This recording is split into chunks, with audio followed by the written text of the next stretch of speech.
Hello students, welcome to Vidya Mirad. Today I have come with the third part of the number system.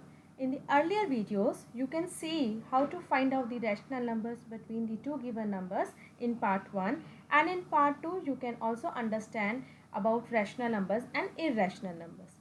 In the present video, I will be discussing you about terminating and non-terminating decimals and how we can convert these recurring decimals into P upon Q form. At the end, you will find one assignment. So I request all of you to do that assignment and write the answer in the comment box. Let us proceed. Now see here. I have given here 218 divided by 4 and 10 divided by 3. So I want you to divide these two numbers.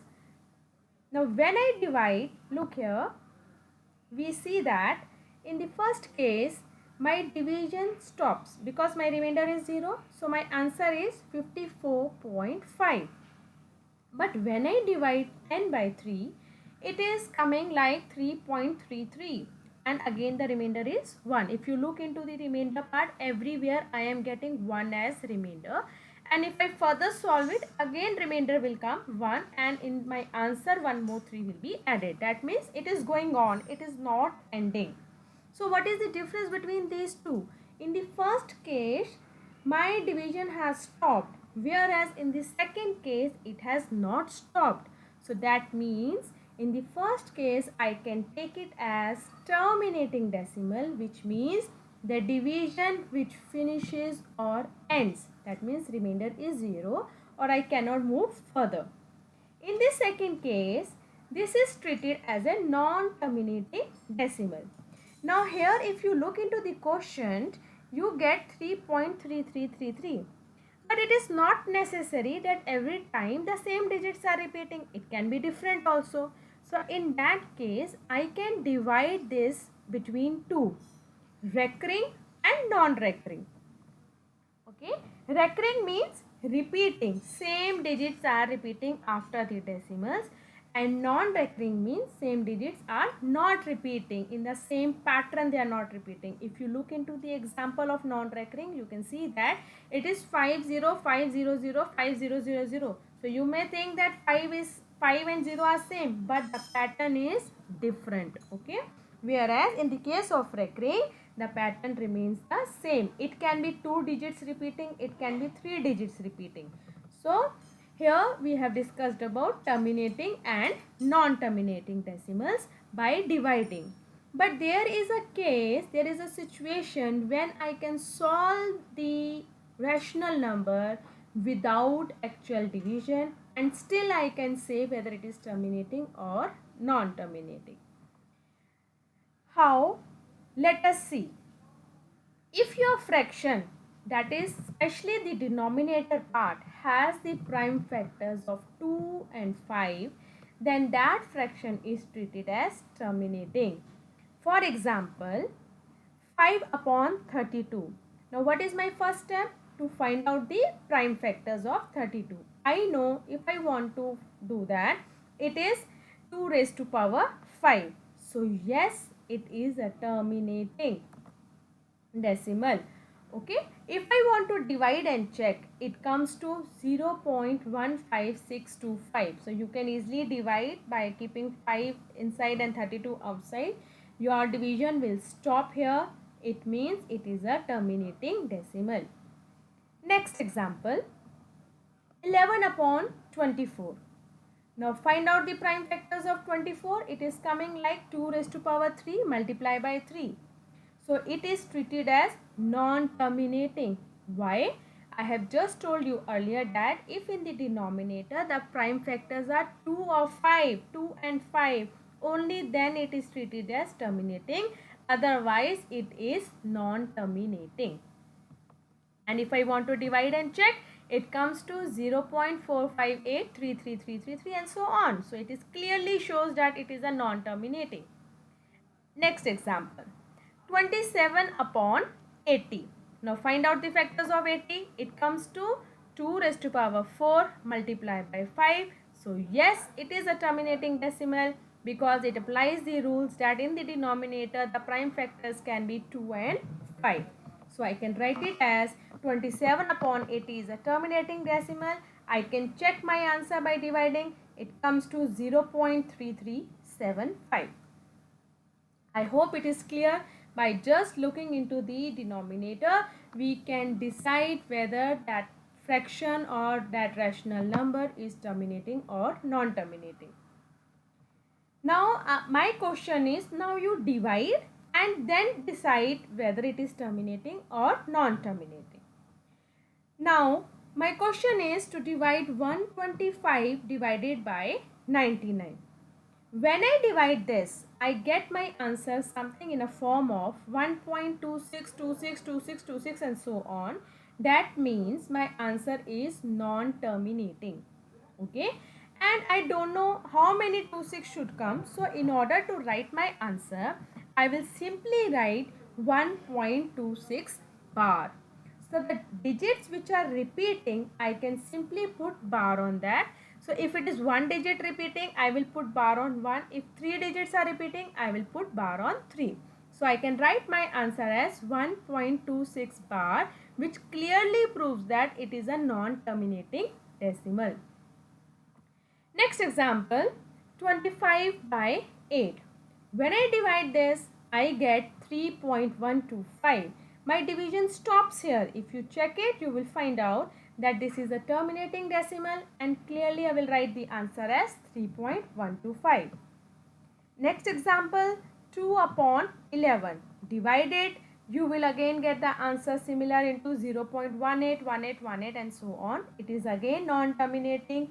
2 digits are repeating again here. So I can write my answer as 0.18 bar.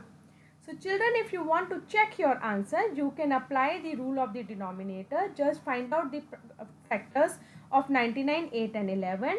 You will find that your answer is absolutely correct.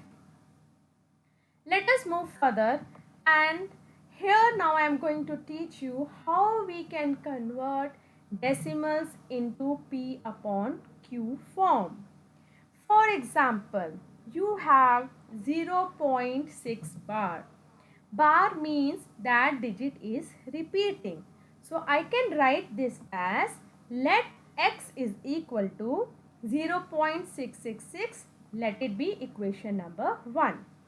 Now, what I will try to do is, I will try to find out another equation in such a manner that I will keep my right hand side of the decimal something similar, so that my calculation becomes little easier.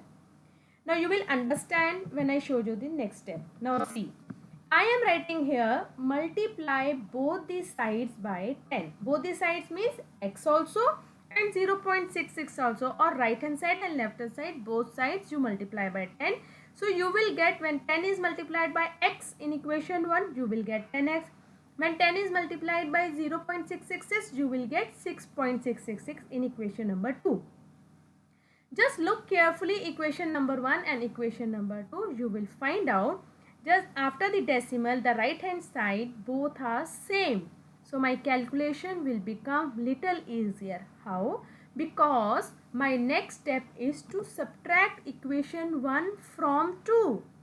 Okay. Now what is my second equation? I will write down at first, and first equation I will write down and I will subtract. So subtraction will become very easy. 10x minus x will become 9x, and 6.666 minus 0.666 is 6, because after the decimal my digits are same. It will get cancelled or it will come 0, and my calculation becomes little easier. So x is equal to 6 upon 9 or 2 upon 3. You will try to write the answer into its simplest form. If it is getting reduced, please reduce it to its lowest term. So I will write it as, answer is equal to 0.6 bar can be written as 2 upon 3. Those of you want to check, please check by dividing 2 upon 3. Definitely you will get your answer as 0.66666 or 0.6 bar. Based on this explanation, I want you to find out the answer of 0.4 bar. Next similar type of question is, here I have 0.36 bar. That means here the bar is on 2 digit. So how will I write? Let x is equal to 0.363636 as equation number 1. Now my purpose is to try to keep the decimal right hand side almost similar. Now suppose here if I multiply both the sides by 10, just giving you an idea, it will become 10x is equal to 3.6363636. Okay. But if I multiply by 100, it will be 100x is equal to 36.363636. Now what do I want actually? After the decimal, after the right hand side, I want 36 as same. So what I will do is, I will multiply both the sides by 100 to get my after decimal as same, to make my calculation easier. Now again subtract equation 1 from 2. It will be 100x is equal to 36.3636 minus x is equal to 0.3636. When I solve it, my x comes to 4 upon 11. So I will write it as 0.36 bar is equal to 4 upon 11, and I can recheck my answer by dividing 4 upon 11 whether I am getting this or not. Similar type of question you can do it as homework. Next, now here I have 2 digit but bar is on only 7. Okay, so try to understand this. I have 0.57 bar. So I will write it as let x is equal to 0.57777 and so on. Now what I am going to do is, see, multiply both the sides by 10. Okay. Now when I multiply, it comes to 10x is equal to 5.777, which is equation number 1. Okay. Now suppose you take first one, x is equal to equation number 1, and this second one as equation number 2, and you have to subtract. You can do that and your answer will come in decimal. Just to avoid that decimal problem, what I have done is, now I have multiplied again by 100 to make equation number 2. In this case, equation number 1 and equation number 2, my right hand side has become equal. That means my calculation will be little easier. Now when I solve this, I will get 90x is equal to 52, or x is equal to 52 upon 90, which is further reduced and can be written as 26 upon 45. So you may check your answer by dividing, and similar type of question you must do for your practice. Another type of question, if you look here, now here it is 0.245. It is 3 digit but bar is only on 2 digit. So what is my expression? Let x is equal to 0.24545 and 45. Now what I will do over here? I have multiplied both the sides by 10. When I do that, I get 10x is equal to 2.454545. Okay. Now what to do? How can I make my right hand side equal? If you look into x, this is 245, 45, 45. That means I need to multiply both the sides by 1000 to make my right hand side after decimal same. When I do that and I subtract it, I get 1000. X is equal to 245.4545 minus 10x is equal to 2.4545. When I solve this, I get x is equal to 243 upon 990, or 27 upon 110. So that means my answer is 27 upon 110. You may divide and check, and for practice, please find out what is 0.104 bar. The bar is only on 04. Next example, here I have 3 digit and bar is also on 3 digit. So it seems to be little easier. So it is x is equal to 0.123 as equation number 1 here. Now you must be wondering why I have not taken as 10x, why I have not taken as 100, what I need to do here. Just to avoid any sort of confusion, now I will think it into mind. If I multiply by 10, what will happen? It will be 10x is equal to 1.23, 123, 123. But I want 123 at the end. If I multiply by 100, it will become 100x is equal to 12.3, 123, 123. Again it is different. Now when I multiply by 1000, it will be 1000x is equal to 123.123, 123, which is actually what I want. Okay, so I can think, I can cross solve it to find out which will be the easier one. Now subtract and find out the answer. You will get 999 x is equal to 123, x is equal to 123 upon 999. Answer find out, and you may check. For the practice, you please find out what is 0.531 bar. So at the end, I have written all these questions again. Please find out these answers, solve it, do enough of the practice, and so that, and write down the answer in the comment box so that it is easier for you also to understand whether you have done it correctly or not. So children, I hope you must have liked my video and understood the basic concepts of terminating and non-terminating, and how to find out how to convert these decimal forms into P upon Q form. For more videos, do like, share, and don't forget to subscribe. Thank you so much for watching my video. All the best for your future and practice.